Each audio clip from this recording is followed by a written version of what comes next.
100s, this is BC. In the 100s, Rome really gets control of the Mediterranean by beating the North Africans in Carthage. In the same year, 146, they get Corinth. So with Corinth destroyed, and Julius Caesar rebuilds it about 100 years later, that brings us to the second date. So if you want to memorize dates, how about this? 146 BC and 46 BC. Those are my dates for Corinth. Zana can give you 20 more. If I were doing a test, that's what would be on the test right there. And as Caesar, the first Caesar, Julius Caesar, settled it, veterans came. You know, they got the benefits, they got the land. Okay, let's talk about individualism, because I think there's some similarities between Corinth and Western culture, and I think all of us here, well, Gilbert's coming from West Africa, but the truth is, even in a place like West Africa, Western culture is big. Everyone wants a car and money and a big screen TV and so forth. So I think Corinth was very much individualistic, focusing on the rights of the individual, straining. And I'm going to share with you some stories, but for right now, let me just give you kind of the conclusion that we have merchants who will do anything to sell their products. They'll be dishonest. I mean, business ethics. The pursuit of pleasure. It's all about me. Kind of a narcissistic culture, lust for things of the world. Or maybe people don't care about money, but they care very much about their muscles and how they appear, their beauty. You know, the athlete who will stop at nothing to be the strongest or to get the prize. And originally, the prizes in the games were quite symbolic. You know, just like a crown made out of leaves, you know, that would go on your head. Later on, it became prizes that were financial.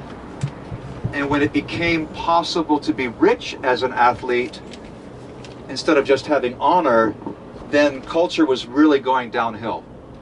Well, how about in your country? The people who excel in sports, they just get a crown of honor, or do they have obscene salaries? And what does that say about our culture? And where are we compared to the ancient Greeks, or for that matter, the ancient Romans? In this thinking, no one is my superior. I'm the center of the universe. There's no law but my own desires, and there's not a God, just me. Reality is what I make of it. Those were some words I heard from an atheist 2 weeks ago. There is no God, I'm God. It's all about me. And I think if you looked at what was happening in ancient Corinth, I think you would say, you know, I think Douglas might be right in that assessment. Okay, this next section, comparison with Athens. So the primary god over Athens is named Athena. And it's kind of interesting, you know, Athena is a virgin, and Athena is goddess of war and wisdom and all that good stuff. After Christianity took over the Parthenon, and this is at a point where basically Christianity is, well, it's not really Christianity anymore, but they convert the church on the Acropolis to honor not the Virgin Pallas Athena, but to honor the Virgin Mary. So you've got, you know, Athena worship for 1,000 years. You've got Virgin Mary for a lot longer. I mean, for even longer, up on that hill. But it's kind of interesting, the twists and the substitutions that take place. We'll see exactly the same thing when we get to Ephesus with Artemis and the Virgin Mary. So in Athens, at least you have a goddess of wisdom. I mean, she knows what she's doing. In Corinth, who's the chief deity? It's Venus, or in Greek, you know, Aphrodite. It's Aphrodite, the goddess of love, of sex. So you've got the sex goddess in Corinth. You've got a goddess of wisdom in Greece. Now, think of what comes from, what's the heritage of the Greeks? And you think of, you could probably name some of them, the geometers, the mathematicians, the philosophers, thinkers. And then you come to Corinth, and Corinth is known for a disease, the Corinthian sickness, which is a venereal disease from all the prostitution. And Corinth is also known for two strangers. One was a philosopher, a cynic. His name is Diogenes. Diogenes, the wandering cynic, the penniless cynic. And the other wanderer Corinth is famous for is the Apostle Paul, the tent maker. That's what Corinth is known for.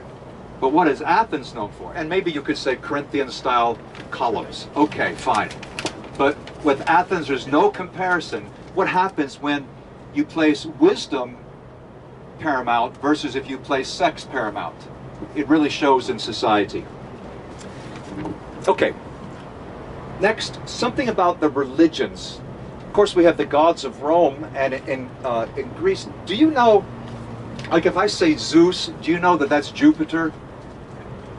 You know that? I mean, maybe you learned that in school, but you have all the Greek gods, the Roman gods, the 12 major ones. I was racking my brain trying to think of them. I think I've got them all here. But you had Zeus, who's the king of the gods. Hera is his wife, not that he doesn't have other females, but that's his wife technically. You have Poseidon, so Hera is Juno for the Latins. You have Poseidon or Neptune, god of the sea, and that's very important in Corinth where we're going.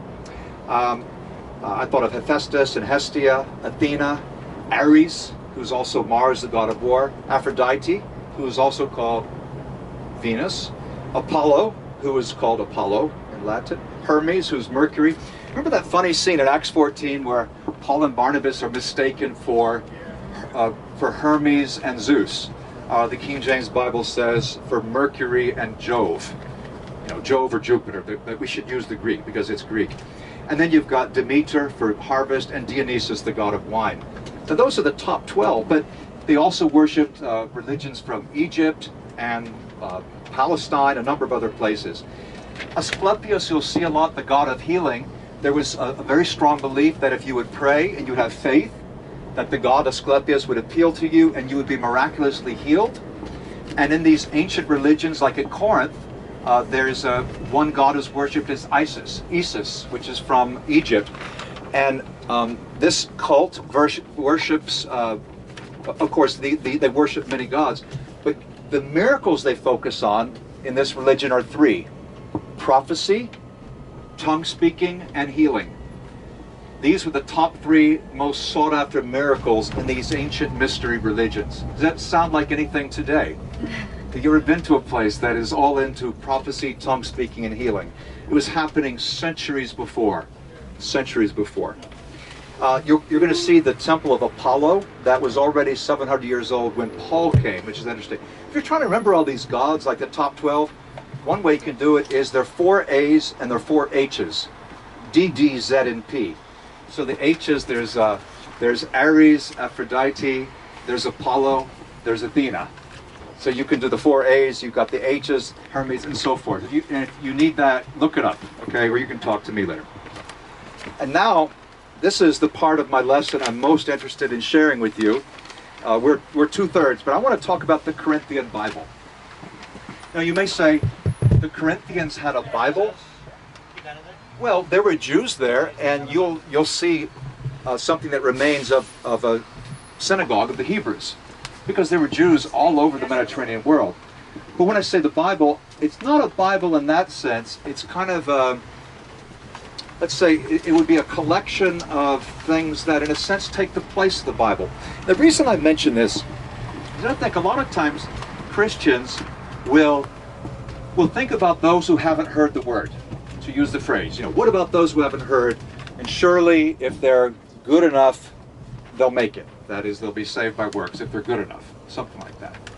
And doesn't Paul say in Romans 2:13 that those who do not have the law will still perish without the law? Because they violate their own conscience. It doesn't really give you much hope, Romans 2:13. But let's, as a concession to the sentimental, as a concession to people who might think, well, but surely God is fair and they don't know, they can't be held responsible. I want to give you 4 parts of the Corinthian Bible that say that they are responsible. There are 4 stories. One is Jason and the Argonauts. You've probably heard of this. Or if you've seen a film, you saw skeletons fighting. When I was doing Latin, we had to translate the story of Jason and the Argonauts. Maybe you did that. But Jason was seeking the golden fleece. You know, he's after gold. Think of El Dorado in the New World. He's seeking gold. He gets gold. He gets a huge, obscene amount of gold. He lives in Corinth, where we're going. All these are connected with Corinth. In Corinth, Jason lives in absolute luxury for 10 years. And after that, it's coming out his gills. He's corrupted by it. He cannot appreciate anything good, and he uses it up. He wanders from city to city, lonely and unwanted. And the end of this, you'd say, well, I'd be different if I won the lottery. If I had all this money, you'd probably be no different than anyone else. He's empty. And he's going to kill himself, but before he can do it, he dies by accident. Tragic. The story of Jason, which should tell us something about materialism and coveting and envy. And I think that would be a story that the Corinthians were familiar with. And perhaps Paul, when he taught for 18 months in Corinth, he would have shared about this amazing story. Tantalus. Okay, you've heard the English word. If English is your first language, you've heard the word tantalize. You know, when you're tantalized, oh, I can almost reach it, but I can't reach it. I can taste it, but I cannot have it. Tantalus is a king of Corinth. He stole food. I know it says soul food. I'm on the third bullet there, soul food, but it's not greens and soul food, and it's not a fish either. It's a typo, okay? He stole food from Zeus, and then he lied. You know, that's even stupider, because Zeus is the king of the gods. He said, I didn't do it. So he perjures himself. His punishment is he's in a place where this luscious fruit is hanging down, and as he reaches for it, it keeps receding. He's standing in water, and he says, oh, I'm so thirsty. He wants the water, and he bends down to drink it, and it just goes down and turns into black mud. He's tantalized. And that says something, I think, about our appetites. How it doesn't fulfill. Or kind of like in Proverbs, stolen food tastes delicious, but then it leaves your mouth filled with dirt. That's the story of Tantalus, who stole food from the gods. And I think that would be a great part of the Corinthian Bible too. Sisyphus. Okay, let's say you were studying literature or maybe philosophy. Do you remember the myth of Sisyphus? This poor fellow has to roll the stone to the top of the hill, and just as he gets to the top, this huge boulder rolls down the hill, and then he has to start again, and for all eternity he's pushing, it's like meaningless, he's pushing the stone up the hill. Well, Sisyphus is a founder of Corinth, and he's the first king of Corinth. Once again, we have the Corinthians here. They said in one of the stories, before he was the king, he was a robber. And you'll see when you go to Corinth that some parts are very hilly, like the Acro Corinth. But he would wait for merchants who were coming, and he would roll rocks down on top of them, ambush them, and rob them. And so the punishment, I think, is somewhat appropriate. To roll the rock up the mountain. The meaninglessness of life where it's all take. Whereas actually it's more blessed to give than to take. And this is kind of the opposite of Sisyphus. But again, if you were Paul, if you were you, and you're trying to connect to people in Corinth in the year 51 AD, what points of connection would you find? If they were God-fearers, they were hanging around the synagogue, they had some knowledge of Judaism, but if not, what would you do? What would you share? Wouldn't you say, hey, well, let's talk about Tantalus, let's talk about Jason and Sisyphus, and one last one. And as you can see, that's Bellerophon. Now, I learned a different story about Bellerophon. A lot of these Greek myths have different versions. Like in one of them, he was carrying his own death warrant. He was delivering a letter, and when the general got the letter, he killed him, because basically it said, kill me. But that's a different story. Here's this one. Bellerophon is a citizen of Corinth who is so proud, similar to the story of Daedalus and Icarus. Zana was telling us about them, who tried to fly to heaven, and they went too high. Bellerophon tries to fly Pegasus to Mount Olympus. Now, Pegasus is the horse with wings, not to be confused with Muhammad's horse, Burak, who he flies up to heaven from the Temple Mount. This is Pegasus, the original. And he tries to go to Olympus, and so the gods send a fly. The fly bites the horse, Pegasus. Pegasus falls, which means Bellerophon is thrown back to the earth. He's hurt, he's damaged, he's lame, he can't walk right, he's blind, lonely, wandering all the way till death. So what do you think? This is the background of Corinthian culture. Not today. I don't know that many people in the area would know all these stories now, but I'm talking first century Corinth, and I think that's significant. And that should warn us against being too sentimental or thinking that, oh, those poor people, they didn't know any better. They did know better. Even if you just take the little bit of human wisdom in the mythology of the world, you'll find that there's really no excuse. People have figured out quite a few things. Okay, let me share the last couple things. Special interest. Some of the things you're going to see in Corinth. This is cool. The synagogue inscription. The Temple of Apollo, or the ruins of it. The Bema, which is the judgment seat where Paul was allowed to speak. You'll see that. The Erastus pavement, which is a bit further down the hill. Do you remember Erastus, who's mentioned at the end of Romans? It's a pavement in Latin, but he was a member of the church. Very, very interesting. The Gallio inscription. Now, Gallio inscription is found at Delphi, but Gallio was a governor here, and he's mentioned in Acts 18, kind of the preparation reading for today. And then also the Acro-Corinth. And once again, going up to the Acro-Corinth, I don't know if you're all planning to go up there. I'm not. Mano, Milton, are you going up there? Jay? Some people would go out of pride, others would stay away out of wisdom. But if you don't go again, you'll have extra time in the museum, and it will be fun either way. Do what you like. Deb Anton, who's Ed's wife, will be sharing about the Acro-Corinth after the break at the canal. And then sources. So to prepare for Corinth, you've got not only Acts 18, obviously the 2 Corinthian letters, but really 1 Corinthians refers to a previous Corinthian letter, which is now lost, and 2 Corinthians refers to a 3rd Corinthian letter. So at least 4 Corinthian letters, and probably more, but only 2 in the Bible.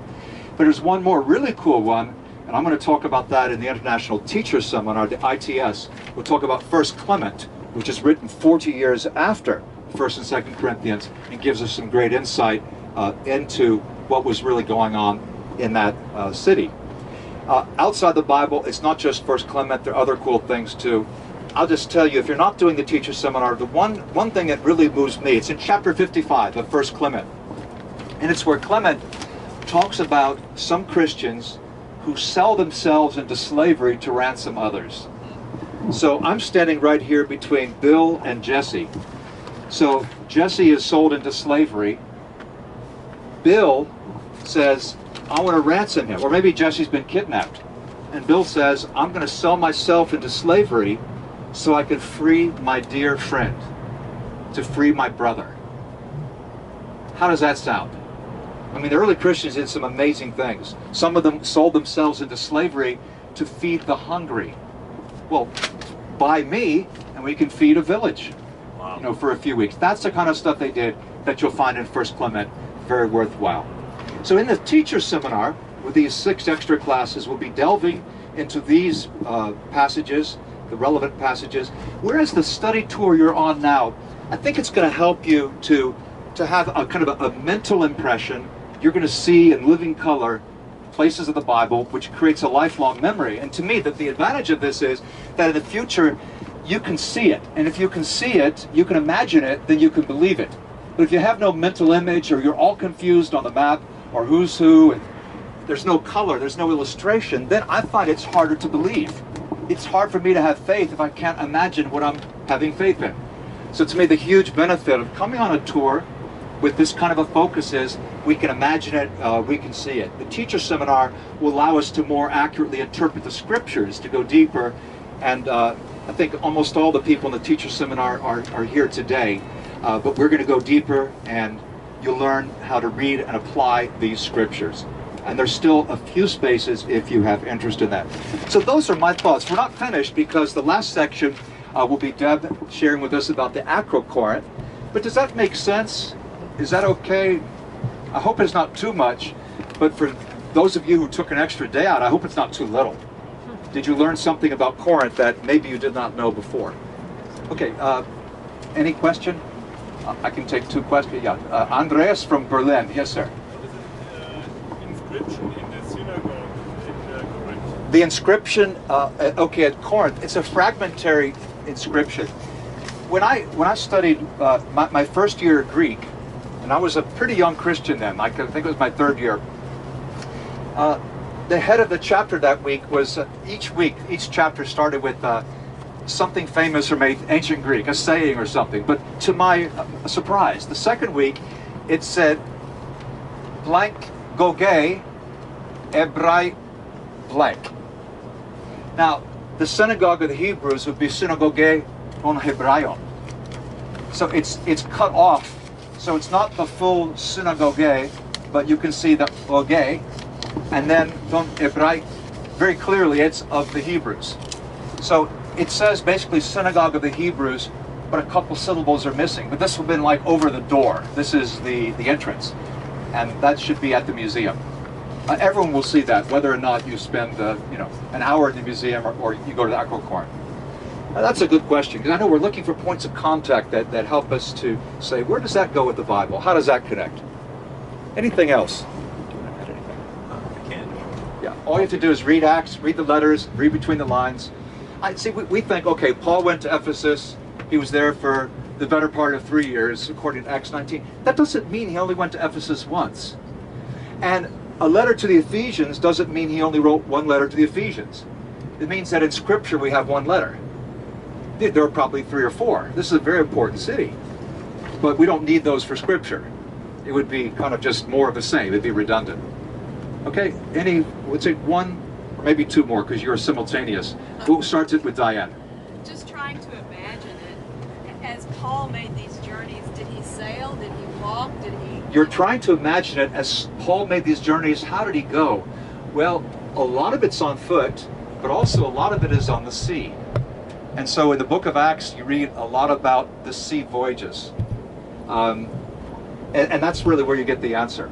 Read 2 Corinthians 11, and then read Acts, for Paul's case, from chapter 13 to chapter 28.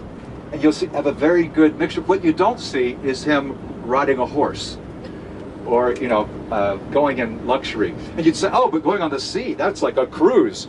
No, it's not. There are no passenger ships at all. If you're going on a boat back then, it's a cargo boat or a slave ship or maybe military. There's no but how did they cruise the Mediterranean? Hey, the Romans just dealt with the pirates. This was not something, it's too dangerous. People don't go that way. Walking that was the main way they got around. And this is the last one. Yeah, we heard last night from a Greek gentleman who was on the plane with us. You heard last night from a Greek gentleman who was on the plane with us. Go ahead. That Paul shifted the culture from being wisdom and just teaching for free to becoming a paid position where you were salaried to teach, which was kind of interesting. What do you think about that? Let me respond privately to that. But you met someone on an airplane who had a view of what Paul did, how Paul changed Christianity. I'll just say there are a lot of theories about how Paul changed Christianity. That wasn't the context of it. Yeah. It wasn't about changing Christianity. It was about changing from philosopher no pay to having a paid position. That's right. That's considered to be a pretty huge change.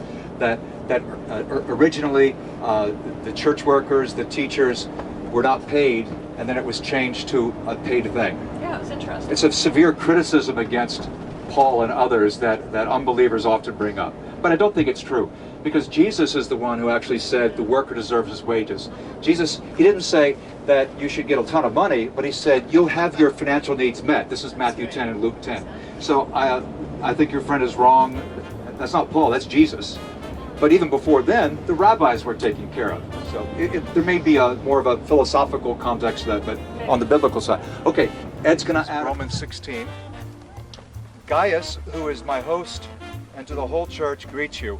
Erastus, the city treasurer, or some versions say the city director of public works. Erastus and our brother Quartus greet you.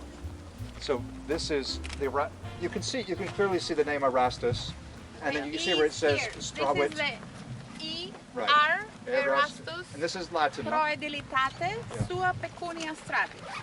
Right. So he's the one who laid it. So that's a positive identification. So there are about 5 things at Corinth that positively check out with the New Testament. And maybe we'll review that later on the bus.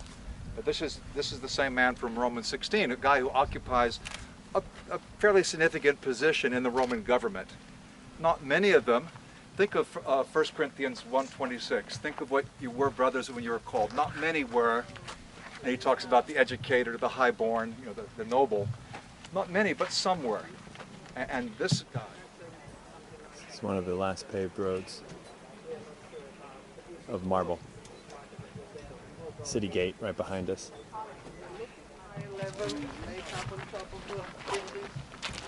So this is the road leading Again, into it's Corinth easy to from see the Lycaeum the port. shops right here Great with the wall. crossways, Oh, they're so small. Yeah. two C's. These would have been the walls of the shops.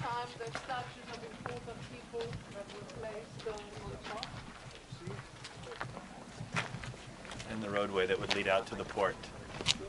And then behind us, as you entered in, would have been a great grand gate through which chariots could drive.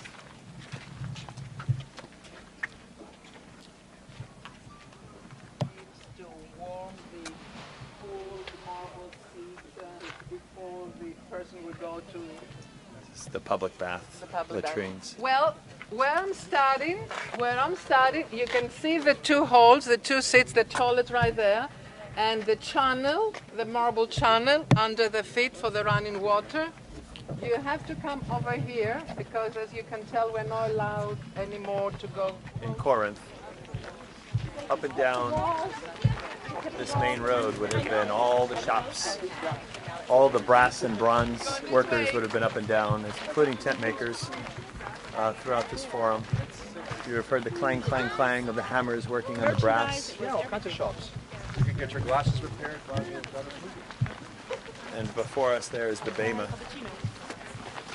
Of course, we are going now to visit the site. Afterwards, if you like to have more time to see the museum as mainly Roman pieces, because what we see today, it's of Roman times. There are only two remains from ancient Greek period, the Temple of Apollo and the Glauci fountain that we're going to see.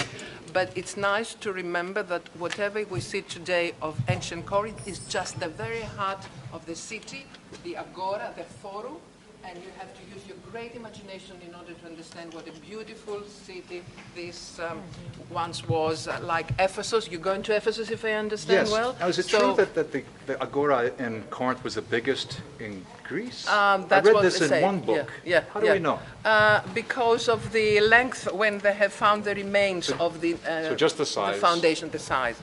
Okay. And when you go to Ephesus, then you can understand what Corinth once upon a time looked like, because there is nothing much today but the very center of the city, and everything was destroyed in the 6th and 7th century AD due to tremendous earthquakes.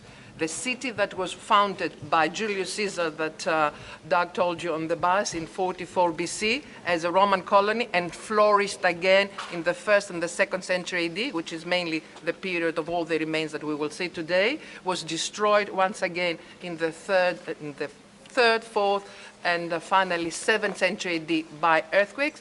Then the little town was built over and above. That was destroyed again by an earthquake, and the new one was as cheap Roman art, which is a joke.